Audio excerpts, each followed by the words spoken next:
Hi, I'm Callum from Tyne Valley Motorhomes, and this is a handover of a Carado A464. So as we start the walk round on the driver's side of the motorhome first, your habitation door opens with one of the 4 habitation keys, and then you do have your control for your step. So you can retract the step and bring the step out. And on the door you've also got a fly screen for when it's a nice summer's day.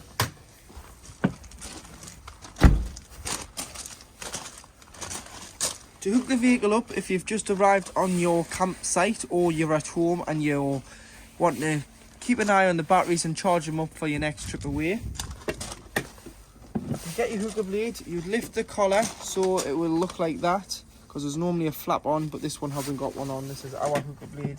You will get a hooker blade with the vehicle, and you'd hook the motorhome up first, then hook the other side up. So whether that be the campsite or the outdoor socket at home, always do it this way so that you're never walking around with a live lead in your hand. Got a vent here for your Truma heating system, so just make sure that's always obstruction free, and 2 vents for your fridge, along with the awning light and the awning, which we can show you on collection. Your waste water pipe is here, so normally you would get as close to the grid on the floor or gully on site as possible, and this is dirty water, so this is anything you've put down the plug hole. So shower water, hand basin water, dishes water, cups of tea, anything goes into here. And to drain it off, what you've got to do is you've got to use this point here. So inside the garage,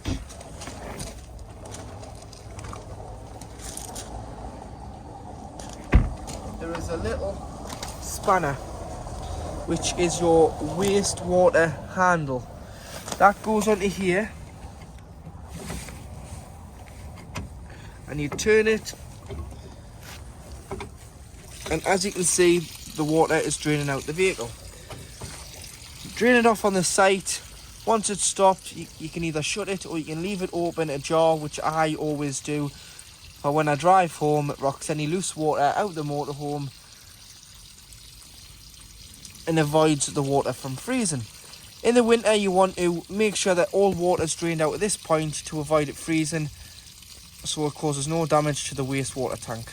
And make sure you put your wastewater handle in a safe place in the garage where you can access it easily.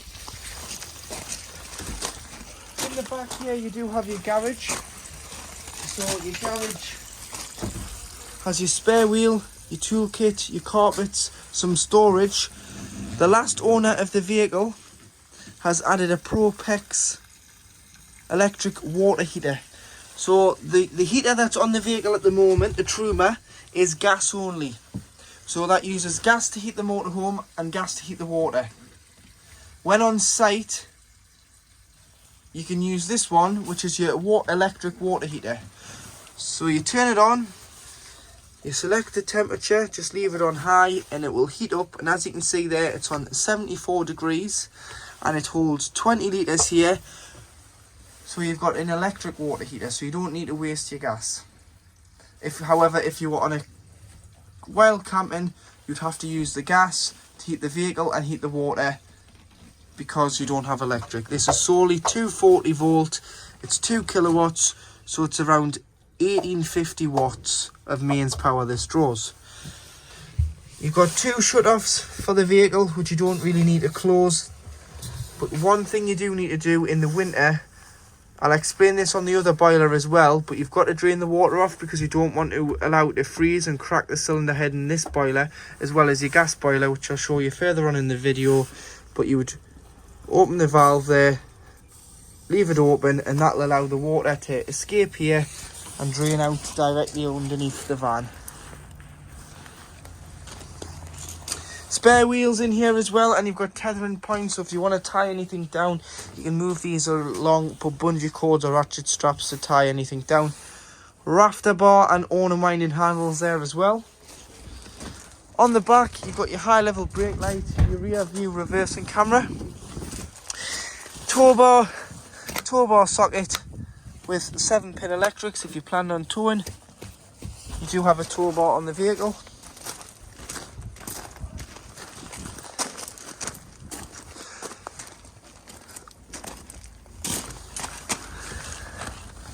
freshwater drain. So your freshwater tank is on board underneath your dinette seat. So your forward facing dinette seat has your freshwater tank on board.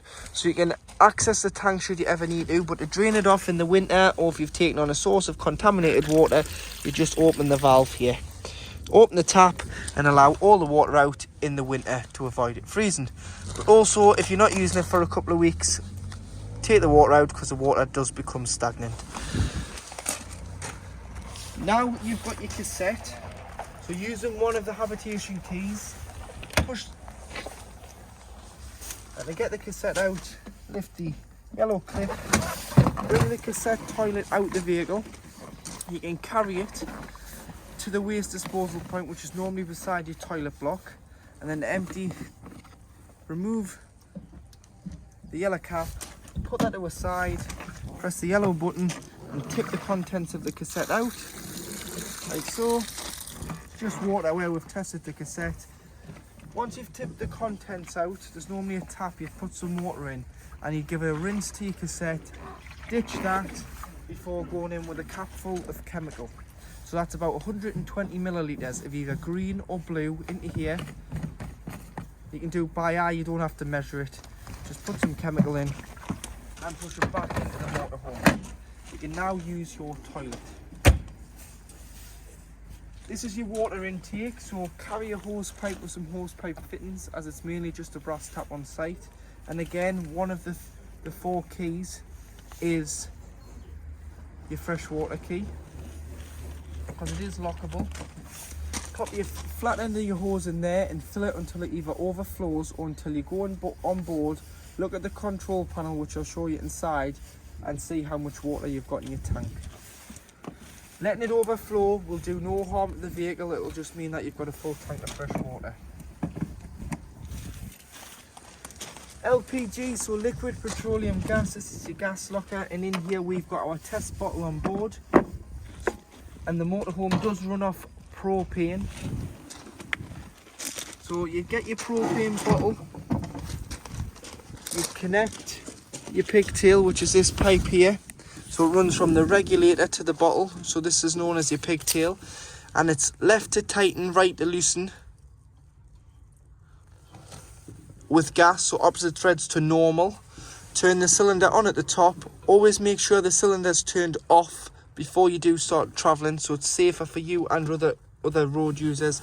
And the straps, make sure you strap the bottle, so there's 2 straps, one for the top, one for the bottom. Strap the bottle in just to make sure it's nice and safe and secure.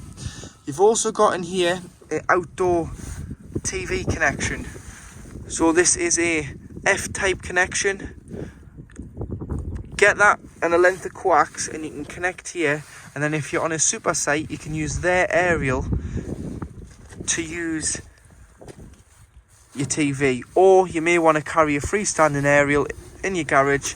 You can obviously connect that to here. You can lock this all up and allow the aerial out underneath and have a freestanding aerial next to your vehicle. But that's a TV receiving point.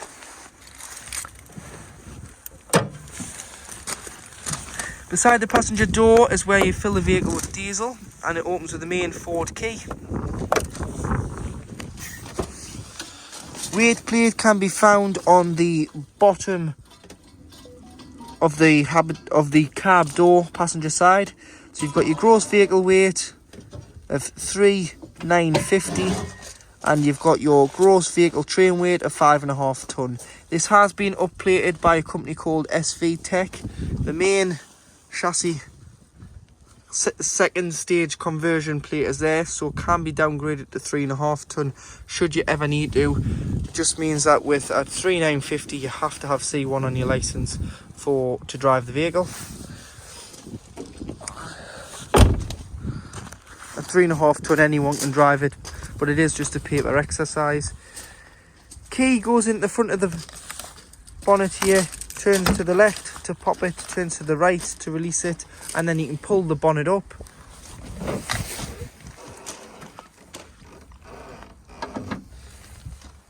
And in here you've got your various fluids, so you've got your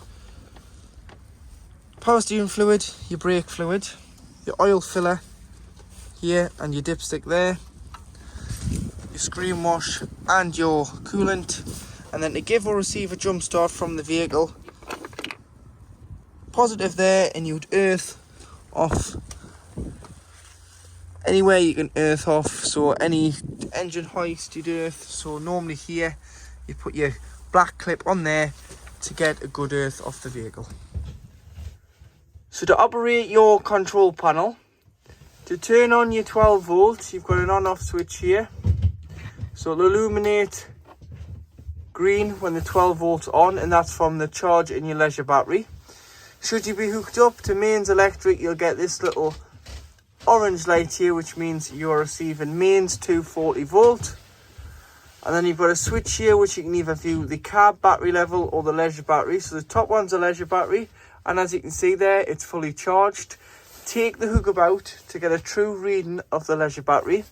And then underneath you do have your engine battery. You've got your dirty water and your fresh water, so fresh and waste. So fresh water is about half full. So I would say we've got just about 25% in there. And then waste is empty as it's not illuminating. And that is your 12 volt control panel. To use the heating and hot water on board the vehicle, you've got a Truma Combi C system, which is gas only. So you've got off, which is on now, and then you've got two water settings. So you've got 60 degrees of hot water or 40 degrees of hot water, so you can choose how hot your water is. So normally it would be 60 degrees for showering, maybe 40 degrees for doing the dishes, or vice versa, depending on how hot you want your water. Like I say, you've got off in the middle there. If you had no water on board and you wanted just heating, which is just from the gas, so make sure your gas is turned on, you'd go down the gas flame on its own, and you can choose 1 to 9 is the thermostat of how hot you want the vehicle. So 9 is equivalent to 30 degrees. So you can select the room temperature on the black dial at the front. And then should you want the water and the heating to run together, it's the bottom one, so heating and hot water on 60 degrees. And that is your Trumatic C gas control. So to operate your gas hob, you'll need a clicker or a lighter or match of some sort, as there's no inbuilt ignition on here. So you need to ignite them. Obviously pull the gas through, use your lighter to ignite the hob. Once you've turned the hobs off, allow them to cool down before you do put the glass lid down. Otherwise there is a chance you could shatter the glass lid. And you do have a splash guard there on the side.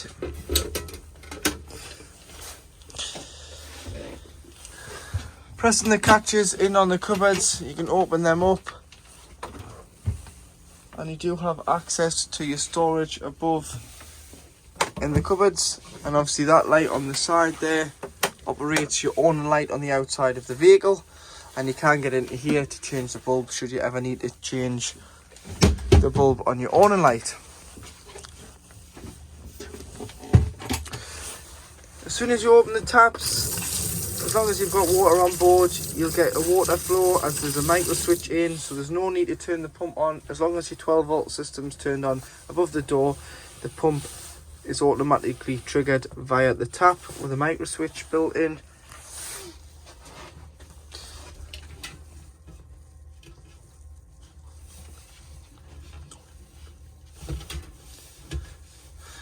And then you do have fly screen and a blackout blind on your windows, and to open, press the buttons in as well as turning the catches, and you'll be able to push it out, push it all the way out to bring it back in.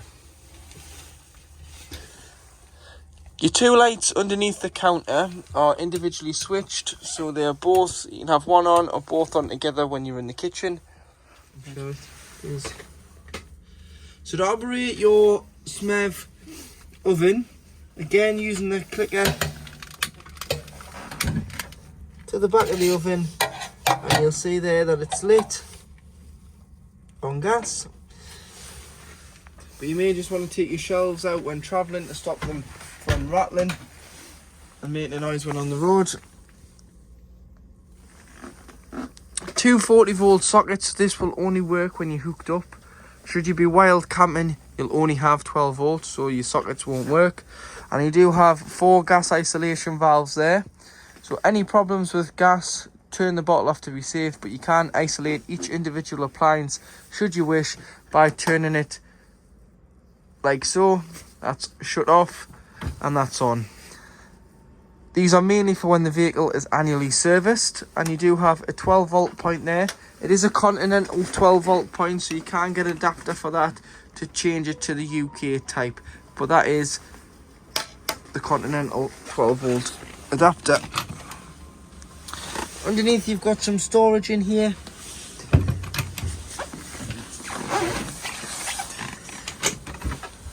Storage and a handy bin.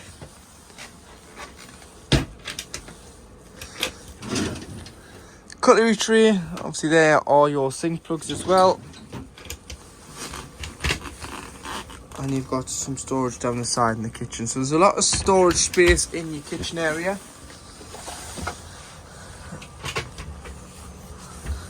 And you've got some storage underneath the fridge as well.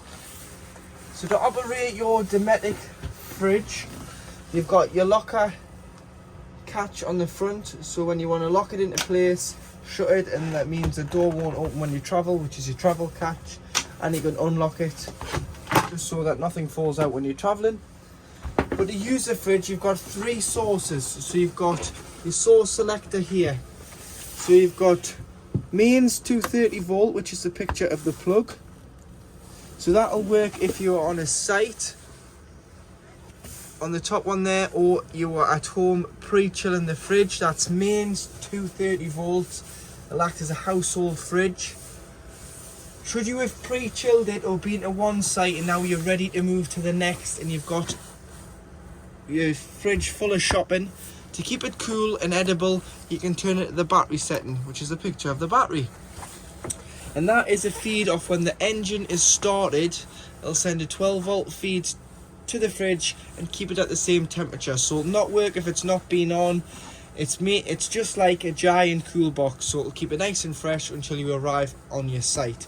However, if you're not going to a site and you're going wild camping or you're going off grid, you will have to use gas, and that's the next one down. So you use gas, and then what you need to do is this is your temperature gauge, so you can adjust the temperature, push that in and press the black ignition switch here. But what you need to do is look in the bottom of the fridge, and this will tell you when you've got a pilot light. So push it in and you'll see there that you've got a gas flame at the back.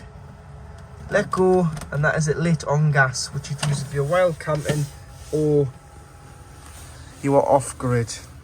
If you're on a site, you'd use electric. When you travel, as long as it's been pre-chilled, you can use the battery setting.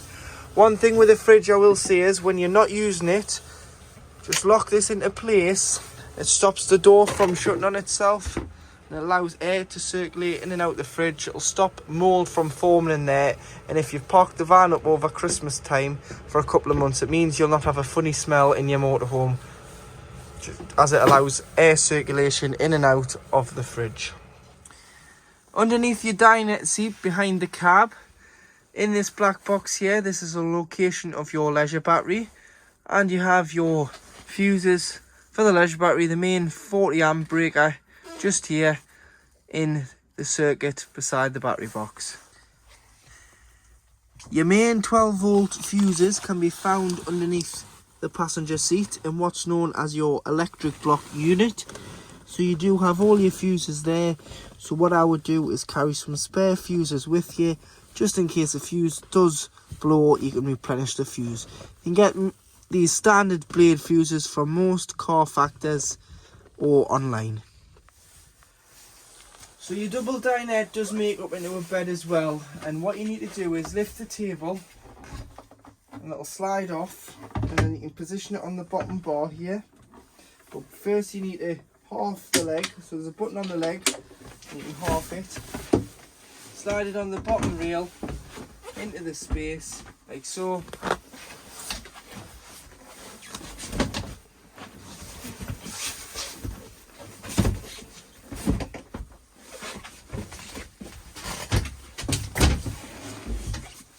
then you've used your base cushions, you pull them forward.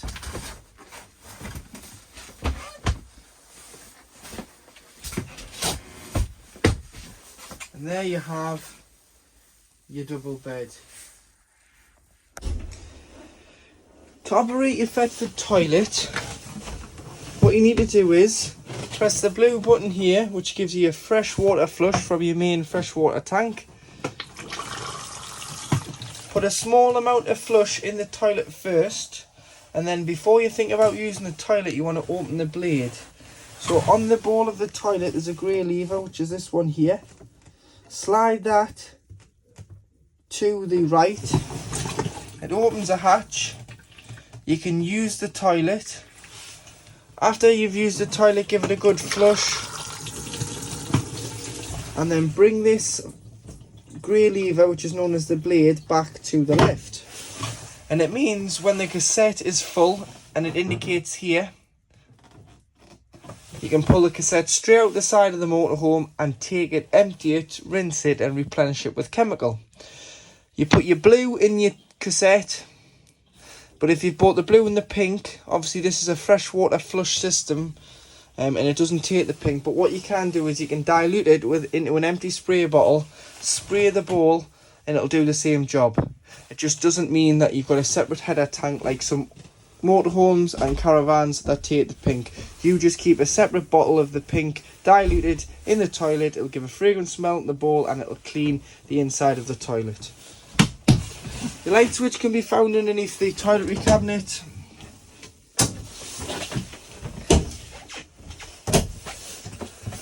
Your shower screens always need to be tied back before you start travelling, just to make sure that they're nice and safe and secure.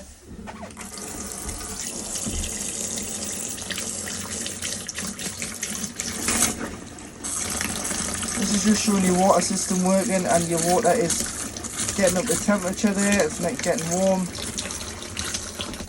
And then one last thing, when you drain the vehicle down and you eliminate all water in the van over the winter when you're not using it, so nothing can freeze and cause any problems or any damage, you need to open all your taps in the middle position of the mixer. You want to unscrew this shower head off this hose and lie this hose down in the shower tray with the mixer open, just so no water sits in this pipe and potentially freezes in any pipes such as this one or pipes behind the furniture and cause any bursts when the water freezes. Across the back of the vehicle you've got your transverse fixed bed. So you've got storage up here, individual reading lights on both sides, and you do have a privacy curtain in case you've got guests in the front. And a safety net which clips onto these if you're putting children in this bed at the back so that they don't roll out. The ladder just clips off and you can store that on the bed when travelling. And you've got access to your garage.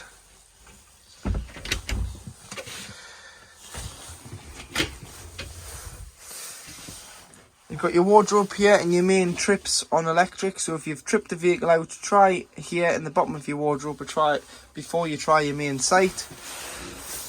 But if it's not that, try your main sight. And if you aren't receiving electric but you're hooked up, try tripping the van. If the van doesn't trip, then you're not physically getting power. Underneath here is the location of your Truma boiler. So your Truma boiler heats the vehicle and heats the water on gas. But it heats 10 litres of water up at a time. In the winter, when we're experiencing colder temperatures and you're not using the vehicle, you've got to drain the van down. So you'd open, like I've said, the fresh, the waste, all the taps within the van, unscrew the shower head from the shower hose and lie that down in the shower tray so no water can freeze or break that pipe. But you also want to get rid of the water in here. And to do so, this is a anti-frost valve. So when this valve detects 3 degrees, it will push itself in and it will drain off all the water in the boiler. But if this ever becomes faulty, you don't want to rely on it, so you want to physically check it. So what you need to do is to drain the boiler off is push it in, and you'll hear now that the water is physically draining out of here and draining out directly underneath the van. To stop it, pull it up, and if it stays up, great. If you're doing it when it's cold, top tip is put the heating on by itself for the first 10 minutes. Warms this cupboard up. You'll be able to then pull it up and it should stay up. If it keeps popping back down, give it time to warm back up, and then when it's up into place, the boiler is closed. But make sure you drain off the boiler, because it's very important that you drain it off in the winter. If not, it could cause frost damage, which is very expensive. Above the cab you do have another double bed, so the ladder there just clip onto here, and you've got a safety net in case you are putting children up there, along with a window with fly screen and blackout blind on, and a safety net here, and obviously a curtain for privacy that goes across. Individual readers on this side, so you can turn that on individually. And you do have,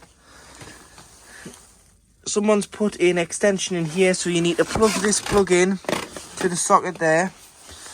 You've got a telly aerial point here, and you've got a telly bracket there. So if you want to put a telly on, connect to there, connect that up to the socket and connect the vehicle up to mains hookup, and you've got 4 sockets there which will power a mains television.